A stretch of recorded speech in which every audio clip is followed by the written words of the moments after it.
someone here ay losing patience. So, parang naiinip na, hindi na makapaghintay. This person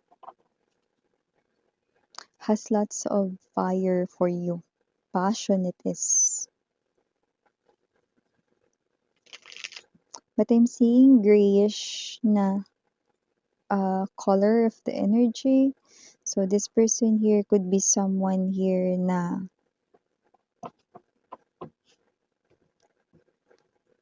I don't know if it's too early to say this, pero maaring hindi maganda yung nasa isip niya.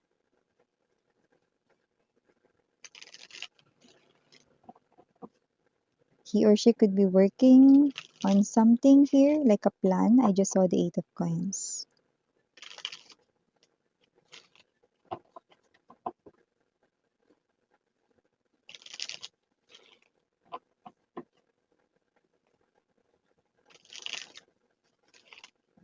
Okay, just stay with me, sweethearts, na alamin natin kung ano yun. And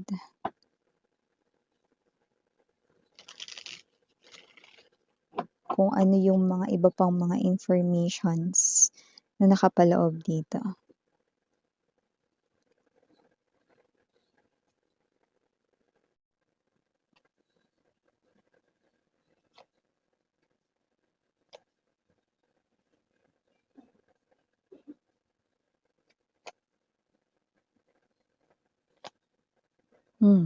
Wow.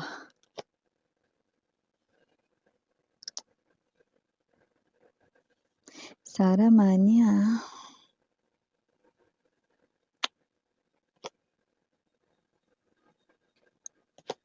Hindi to tao, no? Tao pa ba to? Aigo. 진짜. 미친냐. This person's crazy. Okay, listen. This person here ay saying, Nekoya. Okay. Akin ka lang. Yun. Okay. So, kung sino man tong energy na to, this person here ay claiming, no, na hindi kayo magiging masaya sa piling ng iba.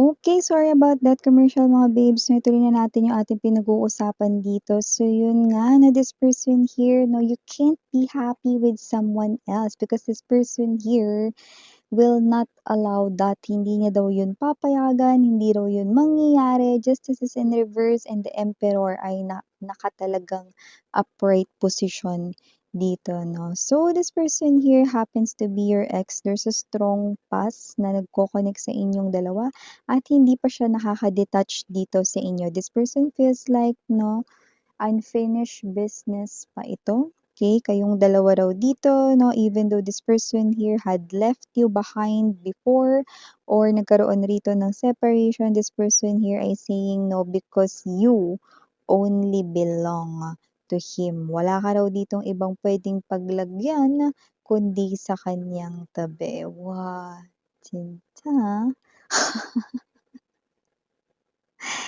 Sa bagay natin pag-usapan dito more, bati muna natin everybody. Hi and hello there everyone. My name is Yan. Welcome new subscribers, returning instant buyers. Thank you sa inyong walang sawang love and support for me.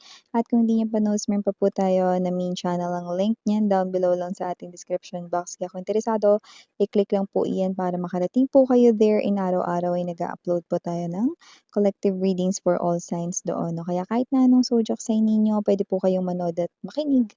No, basta just take only what resonates. At syempre, wala rin tayo ditong gender. Babae, lalaki, LGBT, lahat ay welcome. And also, timeless din tayo. Pwede nangyari na po sa iba nangyayari na ngayon, sa iba ay mangyayari pa lang. Kaya naman, just take only what resonates. No? But here, grabe, no? Baliw na 'to, this person's crazy, 'no? So, nakikita ko rito, 'no, kung sino pa yung nang-iwan, siya pa yung may ganang magsabi nito, 'no, "What? Hindi kayo puwedeng maging masaya sa iba?" Sino siya para sabihin yun at pala desisyon 'to, eh, 'no, nagigil ako dito, eh. Sino 'tong energy na 'to na wala raw ditong ibang puwedeng paglagyan ka kundi sa tabi niya. What? Another what na naman na dahil with the Two of Cups energy and the Justice right in here in reverse, 'di ba? It looks like here 'no, ang person na 'to, no, hindi niya nga kayo iningatan dito tapos tatanggalan niya pa kayo rito ng karapatang maging maligaya at sumaya sa piling ng iba. This person here is saying you cannot marry anyone. Okay, yun ang sinasabi niya rito. Yung iba sa inyo, you could be married with this person here. This person is not allowing the divorce or annulment dito. No, this person here, no, will not sign it. Okay, the divorce papers, no, or whatever. Yun yung sinasabi niya dito because you cannot be happy with anyone else. Hindi niya daw yun papayagan, no? So, pwedeng siya ito na hindi pipirma dyan kahit anong mangyari, no? Para hindi kayo dito maging malaya sa inyong kasal, sa papel. 'Di ba? Nakakagigil 'to, eh, 'no? Iba naman hindi kayo kinasal nitong person na 'to na maaaring ito ay ka-live-in mo, naging long time boyfriend, girlfriend mo. Pero nakikita natin dito 'no, that this person here 'no, will not allow anyone, okay, na, pakasalan mo, okay? Or makasama mo as your future spouse. So, nakikita ko dito that this person here will do something, strategize, plan something para hindi matuloy ang kasal ninyong dalawa ng taong yan, no? Or kung may bago na kayo sa buhay ninyo, or kung wala man, kapag may dadating na bago sa buhay ninyo, this person will not allow it na mangyaring makasama mo yan habang buhay, no? Kung ayaw mong bumalik sa kanya, hindi ka rin pwede rito na maging happy sa piling ng iba. Yan oh. One time lang talaga, eh, 'no, tatampalin ko lang talaga 'to, eh. Nagigigil ako dito, eh. Yan oh, with the Three of, Swords energy nakita ko rito 'no, na hindi daw puwedeng siya lang rito yung nasasaktan or hindi puwedeng siya lang yung nalulungkot 'no. Wow, ha! Para sa kaalaman niya na hindi niya alam dati kaya ipapaalam ko ngayon.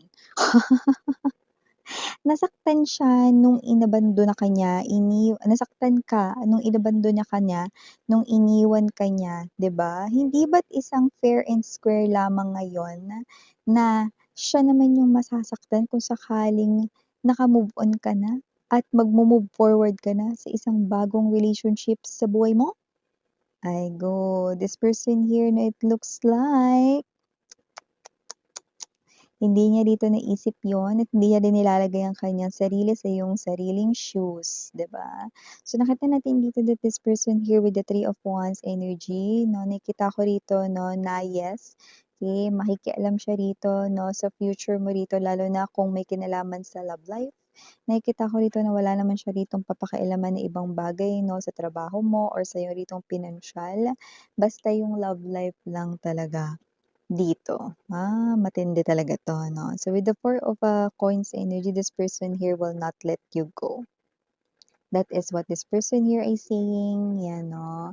Alam niyo mga babes 'no, sa puntong ito, kung kasal kayo ng taong ito 'no, at ayaw niyang pirmahan yang divorce papers na 'yan 'no, may pera man siya o wala, okey, or iniipit niya lang kayo dito para hindi kayo makapagpakasal ng bago mo, mga babes 'no. Tandaan ninyo 'no, ang pagpapakasal ay sa papel lamang, puwede pa rin naman kayong magsama ng taong mahal mo. Okay.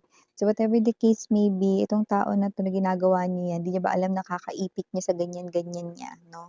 Maiipit din siya dito sa karma. Pero mukhang wala siyang pakialam sa karma-karma rito, okay. Basta talagang, 'wag lang talaga kayo ditong mapunta sa iba, parang 'yun ay isang napakataas na sense of relief. Ibig sabihin parang makakahinga na siya ng maluwag, okay.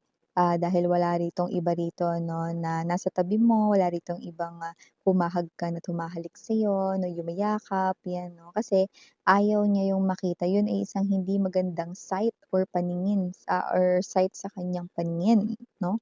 Dahil itong person na 'to na yung nakikita ko ritong obsessed sa inyo ngayon. Kaya pinipigilan niya rito ang anuman ritong pangyayari 'no, upang kayo ay pumasok sa isang relationship. Kasi kilala niya kayo kapag pumasok kayo sa isang relationship, talagang yun ay bagay na gustong-gusto ninyo at hindi niyo na talaga papakawalan, aalagaan 'no. Kasi yun nga yung ginawa ninyo dati sa loob ng relationship ninyong dalawa. Kaya alam niya kung paano ka magmahal at paano ka dito tumindig sa love, 'yan. Kaya nakikita ko rito na matapang itong tao na 'to na ituloy ito 'no, kasi nakikita ko rito na ito yung tanging paraan dito 'no, para rin mabigyan rito yung sarili niya ng parang, pagkaalwan or paggaan ng kalooban 'no. 'Di ba nakakaloka 'no, para sa kanya nakakagaan ng kalooban yun 'no, pero para sa'kin naninikip yung dibdib ko 'pag hindi ko natampal 'to, eh. Ego, mali-mali yun 'no, ang galawan niya rito ay hindi pangtao. Okay, so nakita ko dito with the Two of Wands, this person here 'no, yeah, nasa crossroad talaga siya ngayon, okay. Hindi dun sa crossroad na, tutuloy niyo bang pigilan ito 'no, na magkaroon ka ng love life o hindi, hindi yun. Kundi nasa crossroad siya ngayon ng life niya 'no, kung saan ipo-pursue ka pa ba niya 'no, na na what's this, na magkabalikan kayo or magkaayos 'no, yun ang nakikita ko rito or hindi na. Pero yung desisyon niya buo na dun sa isa na hindi talaga kayo rito hahayaan na maging happy sa iba. Huwag kayong mag-alala, hindi ko naman nakikita na gagawa ito ng crime 'no, so wag wag natin yun alalahanin or wag kayong mag-worry dun. Okay, this person here 'no will not harm you and the person here 'no na, kung may person ka man ngayon sa tabi mo or may nagugustuhan ka, okay. Kasi nakikita ko rito this person here na, oo, pipigilan niya yun pero sa mga paraan na hindi yung crime or hindi yung energy na na magdadala sa inyo 'no, dun sa parang may mga kaso na, may mga ano, 'yan, okay. So, whatever the case may be, 'yan ang nakikita ko here. And this person here na nakakaloka, okay, parang okey lang kahit hindi ka na raw bumalik dito sa kanya. Actually nga nakikita ko dito, pero yun nga, hindi ka rin puwedeng maging happy sa iba. This is obsession. Kasi if this person here truly loves you, he or she will set you free, will let you go, will let you love kung sino yung gusto mong mahalin at piliin. This is not love, okay? This is obsession here. This person has lots of frustration. This person here, no, ay very sad yung kanyang heart, pero yung energy niya rito, no, ay badly hurt. Kaya parang gusto niya rito 'no, na mag-revenge 'no. So, parang may energy rito na kasi hindi niya rin talaga kakayanin kung mapupunta ka rito sa iba, so dapat hindi ka na lang mapunta sa iba. Parang gano'n yung energy, para mabuhay siya. See, isn't it an act of greediness, 'di ba? Or pagiging selfish 'no, kasi yun yung nakikita ko rito 'no, pero you know mga babes 'no, eh, kung may minamahal ka ngayon na bago or kung nagmamahalan talaga kayo niyan 'no, huwag kayong magpaapekto sa tao na 'to, mas matibay kayong dalawa, okey? Kaysa dito sa ex ninyong balak kayong sirain 'no, hindi ka raw magiging masaya sa piling ng iba, ba't pala desisyon siya, 'di ba? Eh, huwag niyo siyang pansinin 'no, this person's crazy. So yun na nakikita ko here. You can love anyone na gusto mo ritong mahalin, okay. Don't be afraid or don't get scared 'no, kung may gagawin man itong tao na 'to 'no, sa inyong dalawa 'no, because your person, kung sino man yung person or magiging person mo pa lang ngayon ay nakikita ko 'no, na strong ang kanyang personality with the Knight of Swords. So nakikita ko rito na kung may mga times na magiging weak ka, siya yung mas magiging strong dito sa inyong connection. Okay? So, koptong ma. Okay? Don't worry. Yan ang nakikita ko dito. So, initials we have here, capital letter I, capital letter B as in boy, capital letter G, capital letter K, capital letter N, and capital letter Y. For small letters, we have A, R, S, I, L, and last but not the least, C. So, these are all the messages I've got right here for you, honey. Again, I'm Yuriana Annie. Tarang Hey, love and light. Annyeong.